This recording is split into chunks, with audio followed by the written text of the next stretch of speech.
Good morning student. Online classes में आपका हार्दिक अभिनंदन। BA BEd, BSc BEd, 4th year, gender school and society. प्रशिक्षणार्थियों, आप पढ़ रहे हैं महिलाओं के विरुद्ध होने वाली हिंसा।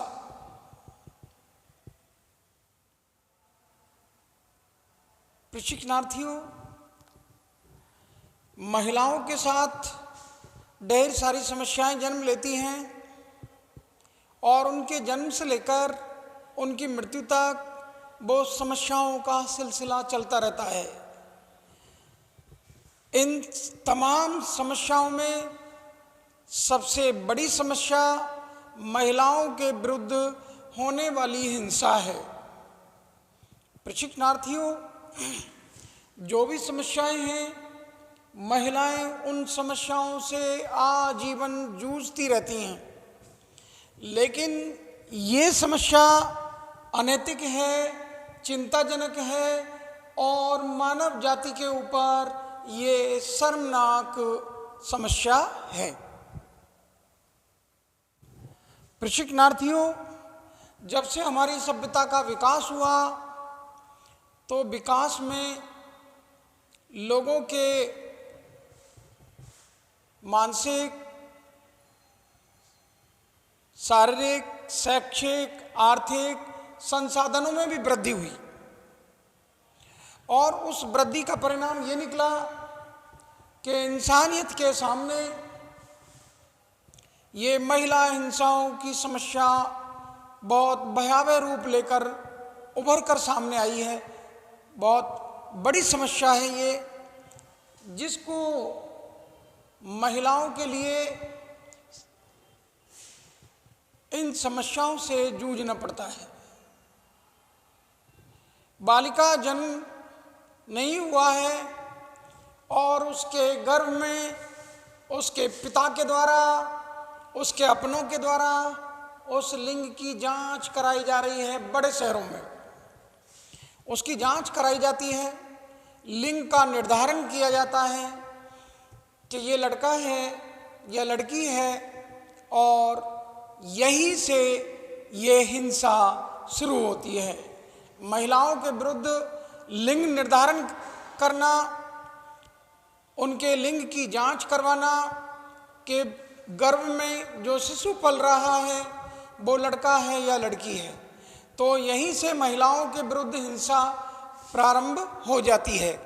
गर्भ से लेकर, जैसा कि मैंने कहा, और आजीवन चलने वाली प्रक्रिया ये महिलाओं के संग होने वाली या महिलाओं के विरुद्ध होने वाली जो घटना है वो महिला हिंसा है। प्रशिक्षणार्थियों, कुछ लेखक ने, विद्वानों ने ये भी निकाला कि शहरों में जो पति पत्नी के बीच में झगड़ा होता है, उस झगड़े के पीछे उनकी प्राइवेसी का होना भी है। उनकी प्राइवेसी का अभाव है, उनको कोई एकांतवास नहीं मिलता और वो अपनी प्राइवेसी को छुपाने के लिए जिस प्राइवेसी का अभाव है उसकी बदौलत पति और पत्नी में झगड़ा हो जाता है। पत्नी अपने परिवार के प्रति वफादार, अपने मायके के प्रति वफादार, उसको मायके से भी बनाकर रखना है, ससुराल वालों से भी बनाकर रखना है, तो वो दोनों के प्रति वफादार है। माँ से दिन में बात करती है तो माँ उसको ढांढस बंधाती है, उसको चुप रहने की सलाह देती है, तो वो चुप हो जाती है। जो भी अत्याचार, जो भी दुर्व्यवहार, जो भी हिंसा उसके साथ हो रही है, उसको लेकर वो उसका चुप होना भी उसके खिलाफ होने वाली हिंसा को बढ़ावा देना है। उस महिला को चुप रहने की जो शिक्षा मिली है परिवारजनों से, अपने मायके से, अपने बुजुर्गों से, तो वो चुप रहती है और अपने परिवार की वफादारी की खातिर, अपने परिवार की उन रस्मों रिवाजों को निभाने की खातिर वो चुप रहकर अत्याचार सहन कर लेती है। प्रशिक्षणार्थियों, उसकी परिवार के प्रति वफादारी, उसकी चुप्पी का होना और उसके ज्ञान के अभाव की वजह से उनके खिलाफ होने वाली हिंसा घटती नहीं है बल्कि और बढ़ जाती है। उस अत्याचारी व्यक्ति के, अत्याचारी पति के हौसले बुलंद हो जाते हैं। इस प्रकार से महिलाओं के साथ होने वाली हिंसा में और दिनों दिन वृद्धि होती चली जाती है। प्रशिक्षणार्थियों, महिलाओं के साथ जो हिंसा हो रही है उस पर हम चर्चा कर रहे हैं। प्रशिक्षणार्थियों, महिलाओं का चुप रहना या महिलाओं का सब कुछ सहन करना और उनकी जानकारी की कमी की वजह से कि उनको इस ज्ञान का अभाव है, वो जागरूक नहीं है और वो समझती नहीं है, इसलिए उनके खिलाफ होने वाली हिंसा और बढ़ जाती है। इसके लिए सरकार ने, हमारे संविधान ने ढेर सारे कानूनों का निर्माण किया है। महिलाओं के खिलाफ होने वाली हिंसा को महिलाओं के लिए संरक्षण प्रदान करने के लिए 2005 में अधिनियम बनाया गया। 26 अक्टूबर 2006 से ये लागू भी हो चुका है। प्रशिक्षणार्थियों, संवैधानिक सुरक्षा, संविधान ने उनको अधिकार दिया है कि इनके खिलाफ होने वाली हिंसा को रोकने के लिए संविधान उनको सुरक्षा प्रदान करता है। विभिन्न अधिकार हैं, कानूनी सहायता हैं, वैधानिक अभिकरण हैं, न्यायालय है, और उनको जिन पति ने घर से निकाल दिया है, ऐसी स्थिति में उनको पुनर्वास की सुविधा भी सरकार की ओर से मुहैया कराई गई है। उनको न्यायालय में फ्री ऑफ कॉस्ट मुकदमा लड़ा जाएगा। उन जो हिंसा से पीड़ित महिलाएं हैं उनके लिए सरकार न्यायालय की, वकील की व्यवस्था करती है। वो फ्री ऑफ कॉस्ट, निःशुल्क, उनसे कोई पैसा नहीं लिया जाएगा और सरकार उनकी सहायता के लिए तैयार है। उनके लिए पुनर्वास केंद्र भी बनाए गए हैं। प्रशिक्षणार्थियों, जैसा कि मैं आपसे कल जिक्र कर रहा था, इससे पहले वाले पाठ में आपको पढ़ाया कि रांची पुलिस महिला थाने की अधिकारी, थाना प्रभारी श्रीमती दीपिका कुमारी जी कह रही हैं कि महिलाएं हमारे पास शिकायत करने नहीं आती। अब जब महिलाएं शिकायत करने नहीं आएंगी तो हम कार्रवाई किसके खिलाफ करेंगे? जब हम कार्रवाई नहीं कर सकते तो इंसाफ कैसे मिलेगा, न्याय कैसे होगा?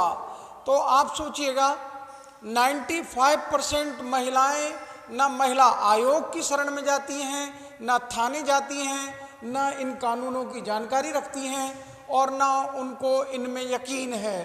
वो महिलाएं शिकायत करने भी नहीं जाती क्योंकि जागरूकता का अभाव है।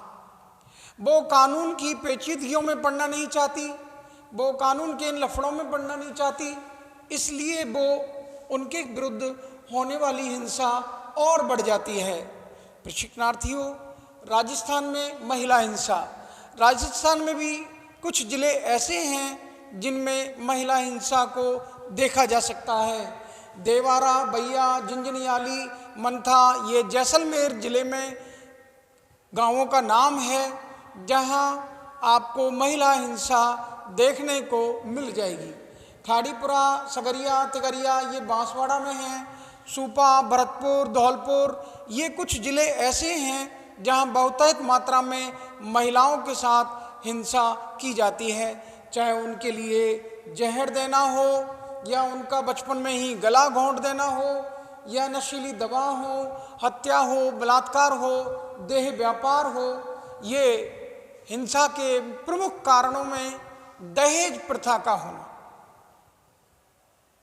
सभ्य समाज में, उच्च समाज में ख़ासतौर से बड़ा दहेज मांगा जाता है और उस बड़े दहेज के पीछे यही है सोशल स्टेटस बनाने के लिए कि वो अपना सामाजिक स्तर लोगों को स्टैंडर्ड दिखाते हैं और अच्छे दहेज की मांग करते हैं कि अपने बेटे पर इतना खर्च किया है तो इतना दहेज दो, मेरा बेटा डॉक्टर है तो इतना दो, इंजीनियर है तो इतना दो, टीचर है तो इतना दो, ऐसे मापदंड बना लिए हैं। इस दहेज प्रथा की वजह से इन माँ बापों ने, इन पेरेंट्स गार्जियंस ने, इन परिवारी जनों ने अपनी बेटियों का गला घोंटा, अपनी बहुओं का गला घोंटा, उनकी हत्याएं की। और तो और लोगों ने इन महिलाओं को देह व्यापार में भी धकेल दिया। प्रशिक्षणार्थियों, ये राजस्थान में आपको बताया गया कि इन जिलों में ये घटनाएं घटित होती हैं जिसके पीछे प्रमुख कारण दहेज का है। प्रशिक्षणार्थियों, अब मैं आपके लिए कुछ हिंसा के रूप बता देता हूं कि महिलाओं के विरुद्ध होने वाली हिंसा के क्या रूप हैं। नंबर 1, परिवार में देखते हैं कि पतियों के द्वारा पत्नियों को पीटा जाना, शराब पीकर आना, पत्नी से मारपीट करना, झगड़ना, ये आए दिन परिवारों में देखने को, सुनने को मिल जाता है। दूसरा है दहेज की मांग आए दिन परिवारों में की जाती है और वधू पक्ष से वर पक्ष के द्वारा और अधिक दहेज लाने के लिए दहेज की मांग आए दिन बढ़ती रहती है और आखिर में परिणाम ये निकलता है कि दहेज कम मिलने की खातिर या नहीं मिलने के कारण वधू को जिंदा जला दिया जाता है और उसको आत्महत्या नाम दे दिया जाता है। लेकिन जब कानून तफ्तीश करता है, जानकारी लेता है और इन्वेस्टिगेशन रिपोर्ट आती है तो दूध का दूध और पानी का पानी कर दिया जाता है कि यह हत्या है या आत्महत्या। प्रशिक्षणार्थियों, तीसरा है हिंसात्मक। इस महिला हिंसा के रूप में आप देखते हैं महिलाओं का अपहरण, महिलाओं की लूट, महिलाओं की हत्या, ये आपको हिंसात्मक अपराध के रूप में मिल जाएगा। अगला है लैंगिक हिंसा। लैंगिक हिंसा में है महिलाओं से वेश्यावृत्ति में लिप्त कर देना या उनसे देह व्यापार करवाना। उसके बाद सामाजिक हिंसा में आप देखते हैं भ्रूण हत्या, छेड़छाड़ आदि, ये सामाजिक हिंसा के रूप में जाना जा सकता है। प्रशिक्षणार्थियों, ये हिंसा के रूप जो आप देख रहे हैं, पारिवारिक हिंसा, दहेज हिंसा, हिंसात्मक अपराध और लैंगिक हिंसा, सामाजिक हिंसा, प्रशिक्षणार्थियों, ये रूपों में आप महिलाओं के विरुद्ध होने वाली हिंसा को देख सकते हैं, समझ सकते हैं। प्रशिक्षणार्थियों, महिलाओं के विरुद्ध जो परिवार में हिंसा की जा रही है वो पति के द्वारा पत्नी को पीटा जाना और शराब पीकर आना, जुआ खेलना, ख़ासतौर से ऐसे परिवारों में जो निम्न श्रेणी के हैं उन लोगों में ये आपको देखने को ज़्यादा से ज़्यादा मात्रा में मिल जाएगा। मैं किसी वर्ग का नाम नहीं लेना चाहता, न किसी जाति का, क्योंकि ये सभी समाजों में, सभी जातियों में ये घटनाएं घटित होती हैं जहां ख़ासतौर से निम्न श्रेणी के लोगों को शराब पीना, जुआ खेलना और उसके एवज में पत्नी से झगड़ना, मारपीट करना, ये पारिवारिक हिंसा की श्रेणी में आता है। ख़ासतौर से ऐसे परिवारों में अगर कोई महिला वृद्ध है, अगर कोई महिला विधवा है तो उसके साथ ये बदसलूकी, ये हिंसात्मक व्यवहार अधिक मात्रा में किया जाता है। अगर परिवार की महिलाएं कोई वृद्ध हैं और विधवाएं हैं तो उन परिवारों में ये हिंसा का रूप आपको बड़ा भयानक मिल जाएगा। उस महिला के खिलाफ में ज़्यादा हिंसा की जाती है जो विधवा हैं और वृद्ध हैं। प्रशिक्षणार्थियों, दहेज की घटनाएं आए दिन आप अखबारों में, समाचार पत्रों में, पत्रिकाओं में, टीवी पर देखते हैं। आपको दहेज हत्या के केस आए दिन देखने को, सुनने को मिल जाते हैं, जिनमें ख़ासतौर से 2003 के मेरे पास आंकड़े हैं। दहेज की हमारे देश में रोजाना 19 मौत हो जाती हैं। दहेज को लेकर होने वाली मृत्यु का आंकड़ा 2003 का है। मैं समझता हूँ तो और बढ़ गया होगा, मेरे पास आंकड़े 2003 तक के मिले हैं। प्रशिक्षणार्थियों, हिंसात्मक अपराध में लूटपाट, अपहरण और महिलाओं की हत्या कर देना, उनसे उनके आभूषण लूट लेना, गहने जेवर आदि लूट लेना और उनकी हत्या कर देना, उनका अपहरण कर लेना, ये घटनाएं भी आपको हिंसात्मक अपराध की श्रेणी में हमारे समाज में देखने को, सुनने को मिल जाती है। लैंगिक हिंसा में आप देखते हैं महिलाओं से वेश्यावृत्ति में महिलाओं को ढकेल देना या उनसे देह व्यापार करवाना, और ये सारा का सारा काम परिवारजनों की सहमति से हो रहा है। सबसे दुख की बात यह है कि वो पति कैसे हैं जिनकी पत्नी से वो देह व्यापार करवाया जा रहा है। ये बहुत बड़ी एक ऐसी समस्या है कि पति और परिवारजन के होते हुए भी महिलाओं से देह व्यापार करवाया जाता है। प्रशिक्षणार्थियों, सामाजिक हिंसा में कन्या की भ्रूण हत्या कर देना और महिलाओं से छेड़छाड़ करना, ये आपको सामाजिक हिंसा के रूप में देखने को, सुनने को मिल जाता है। प्रशिक्षणार्थियों, अब बात चलती है गृह मंत्रालय, पुलिस अन्वेषण ब्यूरो, सामाजिक प्रतिरक्षा राष्ट्रीय संस्थान के द्वारा जो सर्वे किया गया था, उसकी रिपोर्ट आपके सामने पेश करता हूँ। प्रशिक्षणार्थियों, भारत सरकार के गृह मंत्रालय, पुलिस अन्वेषण ब्यूरो और सामाजिक प्रतिरक्षा राष्ट्रीय संस्थान के द्वारा अध्ययन किया गया और ये निष्कर्ष निकाले गए 197 to 91, 1987 से 1991 तक 37.6% वृद्धि हुई ये महिलाओं के विरुद्ध होने वाली हिंसा में वृद्धि, जिसमें 29 जनवरी 1993 को एक और रिपोर्ट तैयार की गई जिसमें 169.7% दहेज हिंसा अर्थात दहेज के रूप में होने वाली हिंसाओं में वृद्धि 170% तक पहुंच गई है लगभग।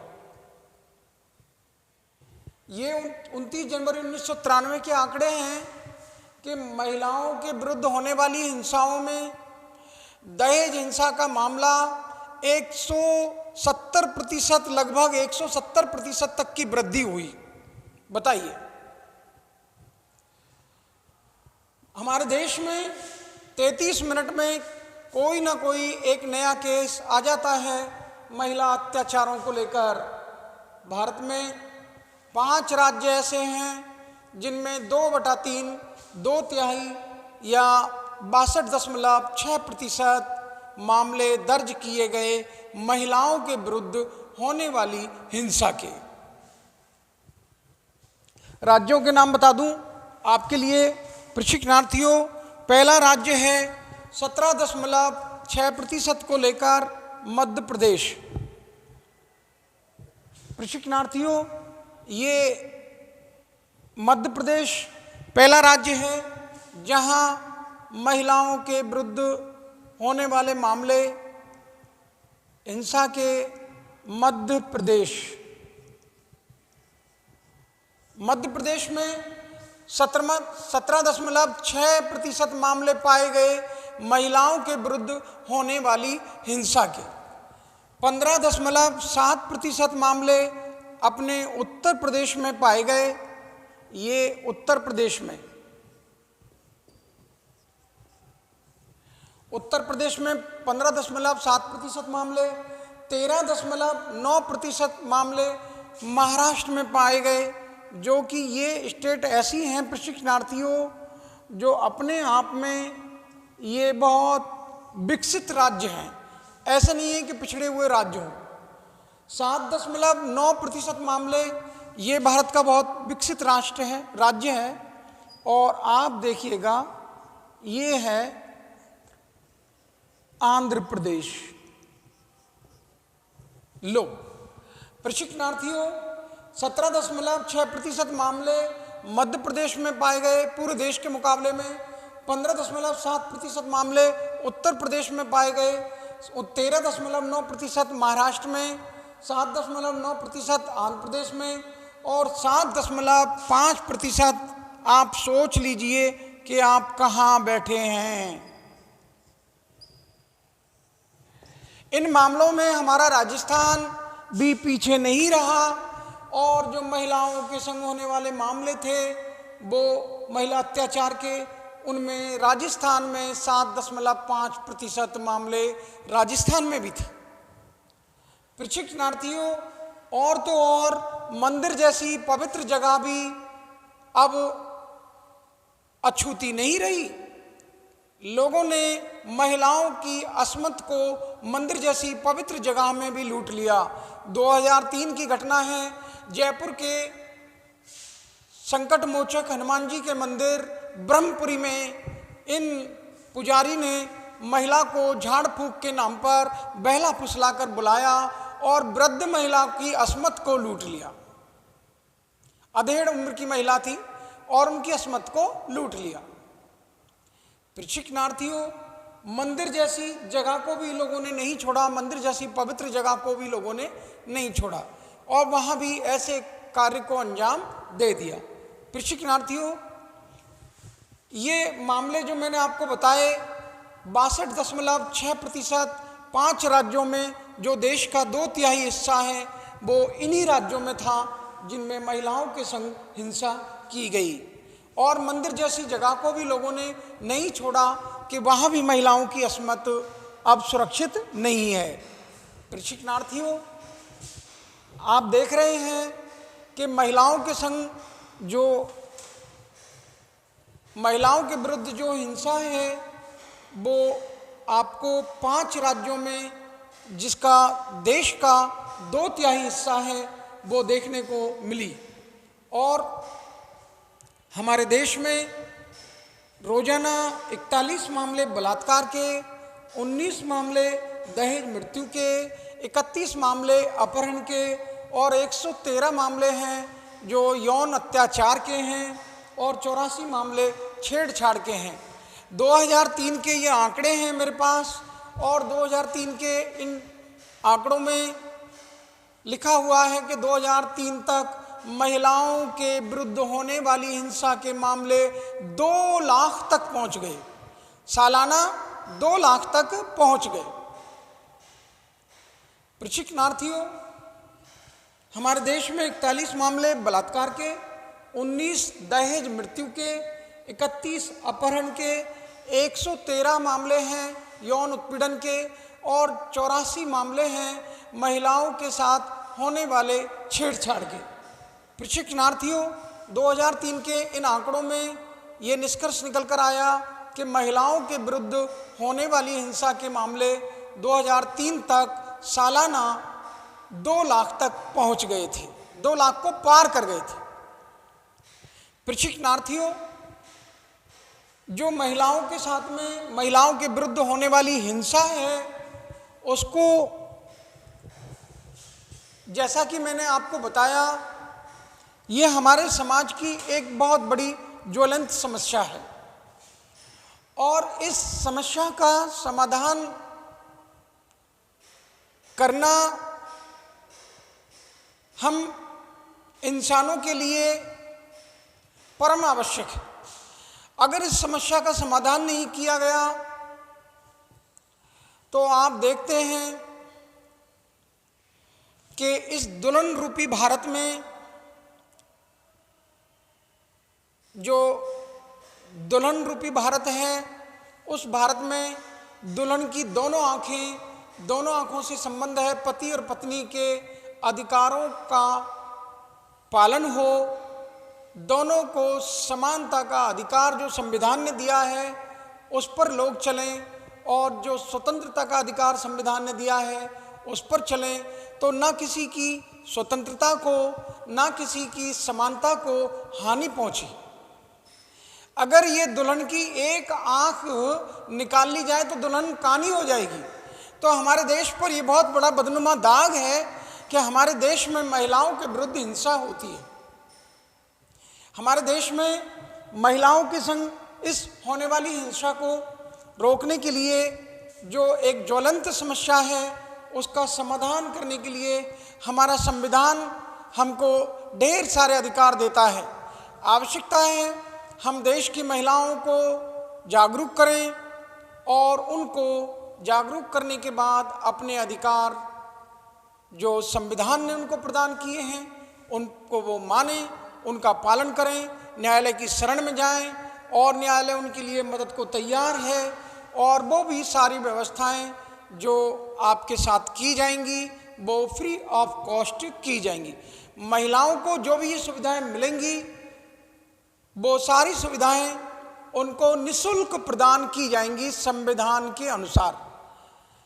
जो महिलाओं की हिंसा के विरुद्ध संरक्षण अधिनियम बना है 2005, उस अधिनियम के अंतर्गत महिलाओं को ये समस्त सुविधाएं, चाहे उनके मुकदमे को लड़ने की हो, मुकदमे की पैरवी हो और उनके पुनर्वास की हो, उनके भोजन की हो, उनके वस्त्रों की हो, उनके निवास की हो, सारी व्यवस्थाएं संविधान की ओर से इस अधिनियम के तहत 2005 अधिनियम के तहत महिला संरक्षण अधिनियम, महिलाओं के विरुद्ध होने वाली हिंसा से संरक्षण जो प्रदान किया गया है 2005 में, उसके अंतर्गत महिलाओं को ये सारी सुविधाएं निःशुल्क मुहैया कराई जाएंगी। प्रशिक्षणार्थियों, जैसा कि मैं आपको पहले बता चुका हूं कि महिलाओं को पुनर्वास की, महिलाओं को न्यायालय की शरण में जाने की और महिलाओं के मुकदमे को लड़ने की, ये सारी की सारी सुविधा संविधान ने संसद में पारित 2005 के अधिनियम जो 26 अक्टूबर 2006 को लागू हुआ, उसके अंतर्गत फ्री ऑफ कॉस्ट निःशुल्क महिलाओं को प्रदान की हैं।